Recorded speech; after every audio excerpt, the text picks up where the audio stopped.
Bon, il est 2h15 du matin et tout aujourd'hui en fait je travaillais sur la vidéo que j'avais décidé de vous pondre pour samedi. Le truc c'est que en attendant j'ai appris que Pascal Siakam était transféré aux Pacers. Et je vous le cache pas, ça m'a fait changer énormément de choses pour ma vidéo de samedi. J'ai fait ça, j'ai modifié ça, et puis je me suis dit à l'heure qu'il est, pourquoi ne pas commencer à vous tourner le Hot React que je veux vous sortir le plus vite possible demain matin.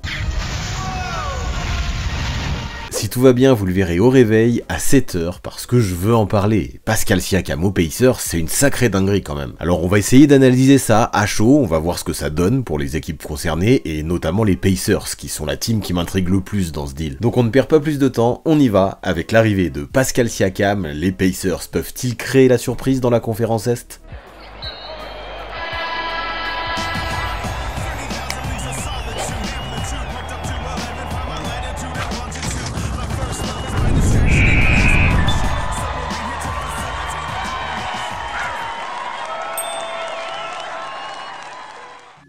Et voilà, c'est la fin d'une ère à Toronto, on a Fred VanVleet et Nick Nurse qui sont partis l'été dernier, on a Anunoby qui a suivi il y a environ 2 semaines, et maintenant c'est au tour de Pascal Siakam de quitter le navire, quelque chose qui était relativement attendu quand même, c'est pas une grosse surprise. Dans un live que j'avais fait il y a quelques semaines, j'avais parlé des Pacers comme potentielle destination pour Siakam, par contre au niveau de la contrepartie j'y étais pas du tout, jamais de la vie, je pensais que Indiana pourrait lâcher Bruce Brown qui était tout juste arrivé, mais aussi et surtout 3 premiers tours de draft, ça fait beaucoup, mais pour Siakam, je me dis, le jeu peut en valoir la chandelle, et puis aux Raptors, en plus, on récupère aussi Kyra Lewis Jr. et Jordan Nwora tant qu'à faire. Parce que ouais, dans le deal, il y a aussi les Pelicans qui se sont incrustés pour le faciliter, ils en ont profité pour envoyer Kyra Lewis Jr. ailleurs pour faire des économies et éviter de payer la luxury tax, donc maintenant il est aux Raptors, et les Pelicans, financièrement, ils s'en sortent bien. En tout cas, voilà, comme je disais, le trade de Pascal Siakam, il était très attendu, Masai Ujiri, il l'avait dit, il voulait de la jeunesse ou des pics, et il s'en est très bien sorti, parce que dans cette histoire, en plus de Bruce Brown et en plus des joueurs dont on a parlé un petit peu plus tôt, on a un Ujiri et un front office des Raptors qui a récupéré 3 pics du premier tour, 2 en 2024 et 1 en 2026, s'il vous plaît, ce n'est pas rien. Maintenant, il va avoir plein de possibilités pour entourer Scottie Barnes, avec R.J. Barrett et Quickley qui sont arrivés. C'est une équipe qui a de jeunes joueurs, qui a de l'avenir, qui a tout plein d'assets et qui va vraiment être intéressante à suivre du côté de Toronto, surtout maintenant, on sait où elle va et ça fait du bien. On va donner les clés aux jeunes, on va les laisser se développer, on va les entourer, on va essayer de voir ce que ça va donner, et le management, je trouve, a réussi à faire un boulot solide, parce que pour Siakam et pour Anunoby, ils ont réussi à récupérer R.J. Barrett, Immanuel Quickley, Bruce Brown et 3 premiers tours de draft. C'est assez énorme pour ces 2 joueurs. Après, pour ce qui est de Bruce Brown, je pense pas qu'il soit conservé sur le long terme, mais il peut avoir une bonne valeur sur le marché des transferts, parce qu'il dispose d'une team option à la fin de la saison, et ça peut aussi être un contrat expirant si tu ne veux pas le garder. C'est un asset qui peut encore permettre aux Raptors de bouger, et qui peut vraiment intéresser un contender au moment de la deadline, donc qui pourrait permettre aux Raptors de récupérer de nouveaux assets en échange, c'est pas mal. Du coup on le voit, ça fait un bon petit paquet d'atouts qui ont été récupérés pour Siakam et pour Anunoby,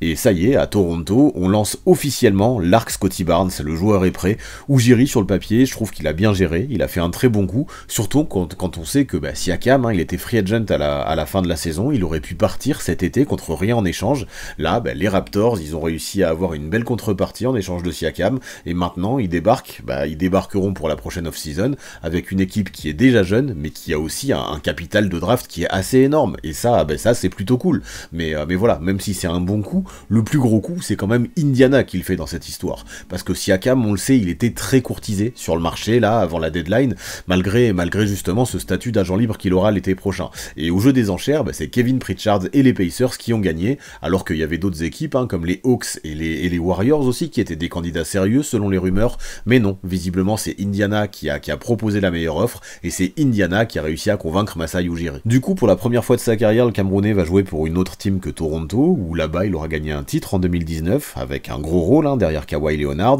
puis peu à peu il a appris le rôle d'option 1, le rôle de leader même, avec les départs de Kawhi Leonard et de Kyle Lowry, et on le voit aujourd'hui, Pascal Siakam est un joueur mûr, qui a 29 ans, et qui a déjà vu de belles choses dans sa carrière NBA. Parce que c'est ça, avec Siakam, on parle d'un joueur qui est en plein prime, qui a fait preuve d'une progression assez assez linéaire depuis sa draft. Il y a pas mal de saisons où il a step up avant d'atteindre le niveau qu'il a aujourd'hui. Il a été double All-Star jusque-là, grâce notamment à sa faculté de scoreur, sa faculté de rebondeur. Mais voilà, à Toronto, on le savait, hein, il était temps de tourner une page, il était temps de faire de la place autour de Scottie Barnes. Siakam, il rejoint donc une équipe des Indiana Pacers qui est prometteuse hein, pour un nouveau défi. Il veut aider cette équipe à enfin remporter un match de playoff, chose qui n'a pas été faite depuis 2018 dans l'Indiana. Ça fait long hein, pour les fans, surtout dans un état de basket comme l'Indiana. En fait, depuis l'ère Paul George, j'ai envie de dire, ces Pacers ont mis pas mal de temps à relever la tête, ils l'ont même pas vraiment fait jusque-là. Et l'arrivée de Tyrese Haliburton, qui est arrivé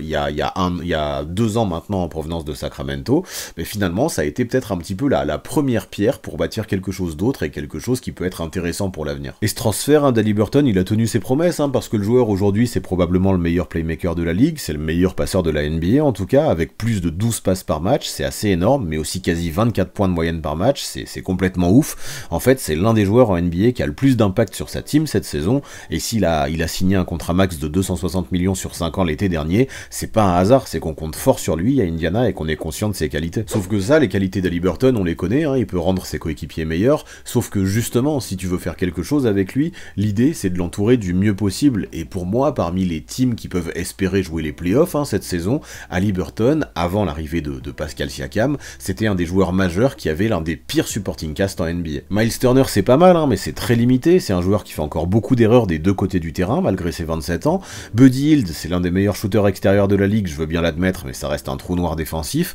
Et Mathurin, qui avait fait une saison rookie intéressante, il continue à faire le taf, hein, je vais pas lui enlever ça, mais on n'a pas vu d'explosion comme ça pouvait être attendu pour sa saison sophomore, et pour l'instant, j'ai l'impression qu'il est un petit peu tendre pour qu'on puisse vraiment être sûr qu'on peut compter sur lui pour les playoffs. Non, en fait, il manquait vraiment un vrai lieutenant à Tyrese Haliburton et Pascal Siakam. J'ai l'impression que pour remplir ce costume, il peut être l'homme de la situation, et cette équipe des Pacers, sans trop se dépouiller finalement en joueurs, en se dépouillant en tour de draft, oui c'est sûr, on en reparlera, mais pas en joueur, elle a réussi à faire venir justement une pièce qui peut être essentielle dans le futur de l'équipe. Maintenant c'est dommage que Bruce Brown parte déjà, c'était une bonne recrue, j'aimais bien ce qu'il apportait dans cette équipe, il apportait pas mal de percussions offensives, mais surtout une grosse défense sur l'homme, sur les ailes, et il y en avait besoin dans cette équipe des Pacers qui peinait un petit peu dans le secteur, mais bon, si c'était le prix à payer pour obtenir Pascal Siakam, c'est ok, il fallait le faire. Et en fait Siakam, j'ai l'impression qu'il correspond à tout ce que Indiana voulait, tout ce que Indiana recherchait, parce que cette équipe, elle a beau avoir différents profils hein, au poste 4, avec Obi Toppin, avec Jalen Smith, ou alors avec Jarvis Walker, mais tous ces joueurs, en fait, ils ont de grosses limites. Toppin, par exemple, qui était titulaire,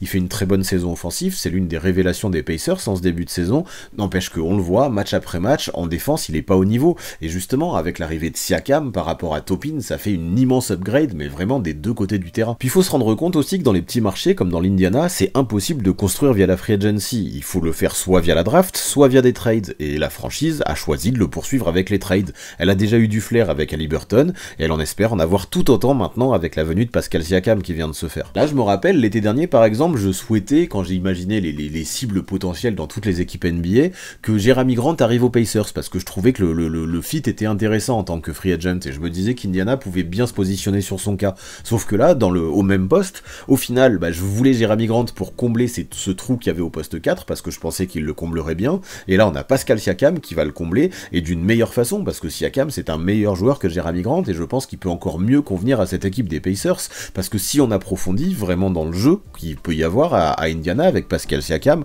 j'ai l'impression que le Camerounais est un très bon fit, c'est un vrai lieutenant qui peut créer pour lui dans la zone mid-range, hein, il peut prendre des petits shoots à mi-distance, il peut aussi accéder à la peinture avec son physique et ses qualités athlétiques, c'est fort, et surtout je pense que du côté des Pacers, il pourra vraiment profiter de cette espèce de spacing qui est engendré par Haliburton et les autres joueurs, qui pourront justement encore plus mettre en valeur son jeu. Au premier abord, c'est très positif son arrivée. Du coup, je compte sur Carlisle pour créer beaucoup de combinaisons hein, entre Siakam et Haliburton, avec un Siakam qui viendrait faire des écrans hauts sur le meneur de jeu, et avec un meneur gestionnaire comme Haliburton, j'ai l'impression que l'attaque des Pacers, elle pourrait vraiment se construire autour d'une espèce de jeu à deux super intéressant, super hypant, avec des joueurs qui peuvent shooter autour, et qui peuvent vraiment apporter quelque chose de très impactant offensivement. Je sais pas si c'est forcément la formule qui sera gagnante pour aller loin, mais sur le papier, cette formule, je trouve qu'elle mérite qu'on lui donne une chance. Puis défensivement, j'ai l'impression que c'est aussi fou ce que Siakam va apporter dans cette équipe qui avait vraiment besoin de ça. À Indiana, il y avait beaucoup d'extérieurs, et parmi eux, Bruce Brown, c'était un de ceux, voire celui qui avait le plus de temps de jeu.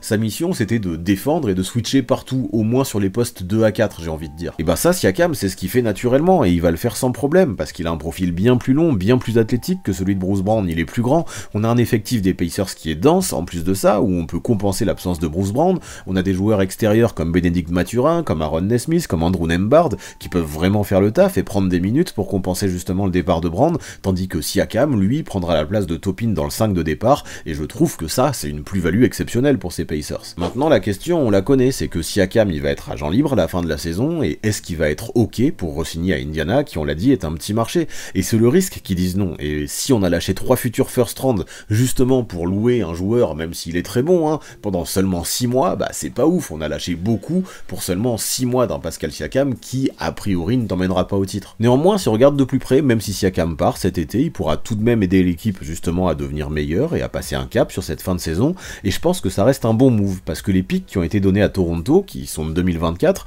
en fait ils sont pas super intéressants, parce que déjà on le sait, hein, j'en ai déjà parlé, 2024 c'est pas forcément la meilleure cuvée de draft de l'histoire, et puis les picks qui sont donnés, ça va être ceux des Pacers et probablement celui du Thunder, et si c'est pas celui du Thunder, ce sera a priori celui des Clippers, donc c'est des picks qui devraient pas finir très haut, qui font pas forcément rêver, et je me dis que pour obtenir Siakam, c'est pas si grave pour les Pacers de s'en séparer. Surtout que, à mon avis, ces Pacers ont une vraie chance de re-signer Pascal Siakam cet été, parce que c'est une équipe qui peut avoir des ambitions, donc dans laquelle il peut se sentir bien, dans laquelle il peut connaître un défi motivant, et puis ça a pas l'air d'être trop le joueur qui cherche les paillettes et les projecteurs des grandes villes. Lui, non, il a l'air d'aimer le calme, hein. À Toronto il était plutôt bien, et sachant que là on a les Pacers, bah ça va être l'équipe en NBA qui peut lui proposer le plus gros contrat, ils partent avec une longueur d'avance. On a même Woj qui a dit que Siakam avait complètement assuré à sa franchise d'Indiana qui serait ouvert à l'idée de discuter en priorité avec les Pacers au moment de la free agency, et tout ça on se rend compte que c'est positif, en tout cas les deux camps ont envie de travailler ensemble, et quand on y réfléchit, pour un joueur comme Pascal Siakam, double All-Star je le rappelle,